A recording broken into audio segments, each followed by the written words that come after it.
Primeramente, el tema de la resurrección física y sobre todo en el ámbito cristiano con Jesús, tiene todo un aspecto de misticismo, de misterio también, de interés, porque la primera referencia de esta resurrección la encontramos en los escritos, en las cartas, perdón, en las epístolas de Pablo. Es Pablo el que hace referencia en Corintios 15, sobre un Jesús, un Mesías, un Maestro, un Redentor, un Hijo de Dios, que murió, que fue sepultado y que resucitó al tercer día y se apareció a Cefas, luego a los 12 apóstoles. Y después se apareció a más de 500. O sea, ahí es donde comienza. Para Pablo, el discurso de Pablo era de que Jesús resucitó con el cuerpo. O sea, no fue un aspecto meramente simbólico o quizá un aspecto puramente, digamos que etéreo y espiritual. No. Pablo aseguró que Jesús se levantó con su cuerpo físico porque Dios lo resucitó. O sea, la visión, y sobre todo la visión de ese entonces judía, era que era muy importante la resurrección de los cuerpos, no de la mente, como plantearía el curso de milagros más adelante, sino que todo inició con la resurrección de los cuerpos. Esa era la base importante de los judíos dentro de su propia religión. Bueno, Pablo lo toma, o no sé si sabiendo Pablo que eso podría llamar la atención, pues él dice que efectivamente, hay que recordar que Pablo estuvo 20 años después hablando acerca de Jesús, pues él decía en sus epístolas que Jesucristo murió, que sí murió, que lo sepultaron, no lo enterraron, lo sepultan, y que al tercer día resucita. Esto basado en todo lo que le habían contado a Pablo. Le contaron que se aparece a los discípulos, a María, que había ángeles. Bueno, todo eso fue testimonial que le llega a Pablo. Entonces, para Pablo sí hay un cuerpo natural que resucita, pero también un cuerpo espiritual. En ese momento Pablo ya empieza a usar la dualidad de sustancias, es decir, cuerpo real, espíritu real, y los dos son los que resucitan. Entonces, los evangelios empiezan a hablar sobre este tema y se empiezan a notar muchos elementos en común. Por ejemplo, una tumba vacía. Se relatan en varios de los testimonios de los evangelios que van las mujeres al sepulcro y no encuentran el cuerpo. O sea, eso es algo común que se ve en las narraciones evangélicas. Luego, en las apariciones corporales, después de resucitar, hay un tiempo, no sé, creo que son los 20, 30 días, no recuerdo bien, donde Jesús está apareciendo a los discípulos. Se les aparece en cuerpo, se les aparece en espíritu, en los dos, como si fuera normal, digamos. Eso es lo que plantean ellos. Y que incluso hasta uno de los discípulos, creo que fue Tomás, decía, no creo que estés aquí. Y Jesús dice, pues tócame. Lo toca y dice, hasta ver, no creer. Dice, claro que estoy aquí, pude resucitar. Y además, según algunas narraciones, Jesús come pescado, muestra sus heridas, camina, habla, como si fuera un cuerpo normal. Pero también hay en esos relatos que Jesús aparece y desaparece, que atraviesa puertas, que a veces no lo reconocen al principio, como en el relato de Emaús. O sea, hay todo un aspecto de ver que Jesús ha resucitado con cuerpo más espíritu. Así que en este sentido, queda muy bien el que haya resucitado Jesús físicamente desde esta narrativa que damos por cierta, porque entonces el cristianismo empieza a difundirse más, porque muchos fariseos, que eran al principio contrarios a Jesús, empiezan a ser empáticos porque dicen, entonces sí es el verdadero Mesías, porque tiene el poder de la resurrección. O sea, para los antiguos judíos era muy importante que el que iba a ser el libertador del pueblo, que iba a ser también un maestro espiritual, tuviera la capacidad de resurrección física de los cuerpos. Y obviamente ya se había causado muchísimo muchísima inquietud porque antes de la muerte de Jesús, el propio Jesús había resucitado a Lázaro unos días antes, o quizá unas semanas antes de su crucifixión. Entonces había bastante interés en ver que el Maestro Jesús pudiera resucitar, y se cumplió, ¿no? Al tercer día, según las Escrituras, ha resucitado. Entonces los fariseos quedan encantados y empiezan a apoyar el movimiento que empieza a surgir. Los saduceos no, porque ellos no eran tan enfocados al ámbito de la resurrección. Pero en este mundo, la resurrección, o sea, nuestro mundo cotidiano, actualmente podríamos decir que significa que Dios vuelve a levantar un cuerpo que ya estaba muerto, lo vuelve a levantar, pero transformado. No es el mismo cuerpo que quizá era enfermo, envejecido, sino como un cuerpo sano, totalmente transformado, y que al final de los tiempos también será visto como parte del alma que será juzgada por Dios. Se plantea entonces la resurrección como un aspecto desde la visión religiosa real. La religión cristiana empieza a promulgar que la resurrección de Jesús fue corporal y espiritual de manera verdadera. No hay evidencia histórica, no podemos asegurar que eso haya pasado. Hay elementos que obviamente, si te pones a analizar, pues dices, bueno, según los relatos, Jesús fue ejecutado por crucifixión. Luego lo sepultaron en algún punto, en algún lugar quedó sepultado. Se llevaron su cuerpo, lo bajaron de la cruz y lo metieron a un sepulcro. Después otro argumento a favor de la resurrección es que muchos seguidores de él tuvieron experiencias que ellos dicen que interpretaron como apariciones del resucitado. Así que surge en ese momento una convicción firme de que Jesús ha resucitado. Y ahí es donde se finca el movimiento cristiano. Por eso muchas veces Pablo y otros autores dicen, pues es que esta es una religión basada en un Cristo resucitado, no en un Cristo muerto, ni mucho menos humillado, en un Cristo resucitado. O sea, el cristianismo se basa en un Cristo que ha resucitado, y ese marca la diferencia con otro tipo de religiones, o quizá caminos espirituales, para dejarlo más general, de personas que nacieron y murieron y nada más tuvieron una buena vida, o una vida espiritual, ¿no? Una vida de virtud. No, acá nació, tuvo una vida virtuosa de predicación Jesús, muere, pero además tenemos el plus de la resurrección. Es como decir, se ha pasado el límite o la expectativa, porque ahora la religión cristiana tiene lo que otras no, tiene una resurrección. No es cualquier maestrillo espiritual, es el maestro por excelencia que ha logrado resucitar y verdaderamente es el Hijo de Dios. Entonces, pues los argumentos iban sobre una tumba vacía. Cuando llegan las personas después de la muerte de Jesús, tumba vacía, dicen, pues seguramente resucitó.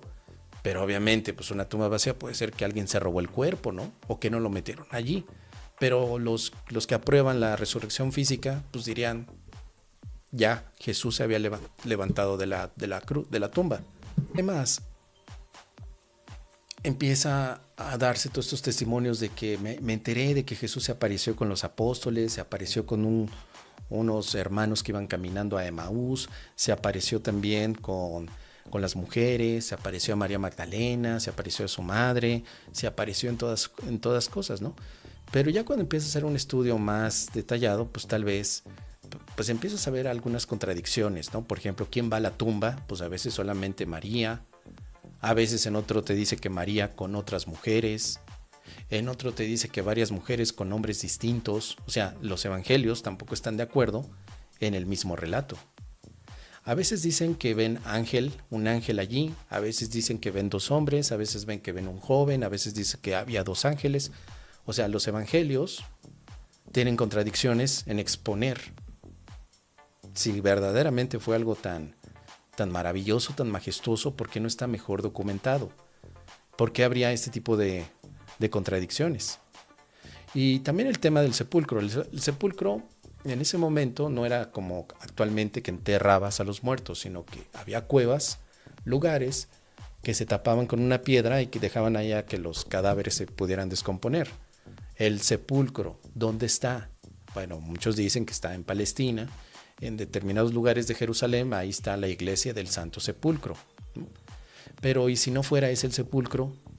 ¿Por qué tendría que haber sido ese? Y además un sepulcro para una sola persona como Jesús, cuando Jesús pues no figuraba tampoco en alguien tan importante como para, me refiero por ejemplo como un verdadero funcionario dentro del ámbito judío con dinero, que tenían sus sepulcros personales, o una figura que tuviera tanto dinero, su familia, que tuvieran en su jardín un sepulcro donde meterlo, o sea, como su propio lugar para llevar el cuerpo. Jesús pues básicamente era muy libre en eso, no tenía, hasta donde sabemos, un mecenas que lo estuviera, que estuviera esperando que bajaran su cuerpo y que lo llevara. Entonces el tema de la tumba también es importante. ¿Cómo sabemos que efectivamente en esa tumba estaba el cuerpo de Jesús? Si no se vio o no hay un registro de que lo hayan metido a una tumba en particular, solo se habla de una tumba. Y entonces en algunos evangelios María y otras personas van, pero ¿cómo sabemos que fueron a la tumba correcta? ¿Y por qué algunos dicen que ven un ángel y en la misma situación otros que ven a dos hombres, o esos dos hombres eran ángeles, o ven a un joven, o ven a dos ángeles? O sea, tampoco hay un acuerdo. Y la piedra ya estaba movida o la movieron. Un ángel la mueve en el momento que llegan. ¿Por qué está abierta la piedra? ¿Quién la abrió? Esa piedra pesada para que no salieran el olor de los cuerpos. ¿Quién la abrió? ¿Dónde se apareció Jesús? Algunos dicen que en Galilea, otros en Jerusalén. ¿Dónde realmente se aparece? Entonces, es difícil que tú pudieras rastrear una verdad histórica sobre la resurrección física de Jesús. Parece que más bien se plantea desde un punto de vista más espiritual, ¿no? Es decir, como que te ayudara a nivel metafórico, como si fuera una historia donde la tumba representa tal vez tu cuerpo y el espíritu es tu alma que salió de esa tumba, de ese pasado. O sea, puedes dar una explicación más metafórica, que de hecho algunos que no aceptaban el relato desde la visión realista y física, pues decían, no, esto más bien es algo que Pablo se inventó como un tema metafórico, ¿no? Como una forma de hablar de un gran maestro, pero Jesús murió. La resurrección pues es más bien como una metáfora de hasta dónde nuestra alma puede seguir adelante siendo. O sea, le han dado también ese tipo de temas, ¿no? Ahora, a nivel histórico Jesús pues parece que sí existió. A nivel histórico sí, parece que sí hay documentos que pudieran ver a un Jesús en aquella época y que fue crucificado precisamente por el gobernador de esa zona, Poncio Pilato, y que podrían ver que sí hubo efectivamente también una crucifixión. Pero de ahí no se puede demostrar, pero tampoco se puede refutar históricamente que un cadáver muerto volvió a la vida con un cuerpo glorificado por acción directa de Dios. O sea, no se puede demostrar, pero tampoco lo puede refutar. Y ese es el punto donde el cristianismo se construye. Ese es el punto de marketing de Pablo para decir algo que no podemos demostrar que haya pasado, pero tampoco podemos demostrar que no pasó. Queda en ese punto flaco, ese punto ciego. Así que a partir de ahí solamente hay fe, dogma de fe. O sea, yo quiero creer o yo elijo creer que Él resucitó al tercer día. Yo elijo creer. Pero en la primera parte de, pues a lo mejor de un camino religioso, de un catecismo actual, se tiene que creer que es verdad la resurrección. Por eso es que dentro de la ceremonia católica, la misa, la Eucaristía, tienes una sección que siempre se tiene que repetir, el credo. Es donde tú estás manifestando que las creencias las aceptas totalmente. Creo en un solo Dios, creo en Jesucristo que resucitó al tercer día según las Escrituras, y lo está repitiendo porque efectivamente es lo que la Iglesia Católica considera como una realidad, es innegable, ¿sí? O sea, cualquier otra cosa que se haga una investigación histórica, eso es ajeno a la religión. La religión va a establecer que fue crucificado.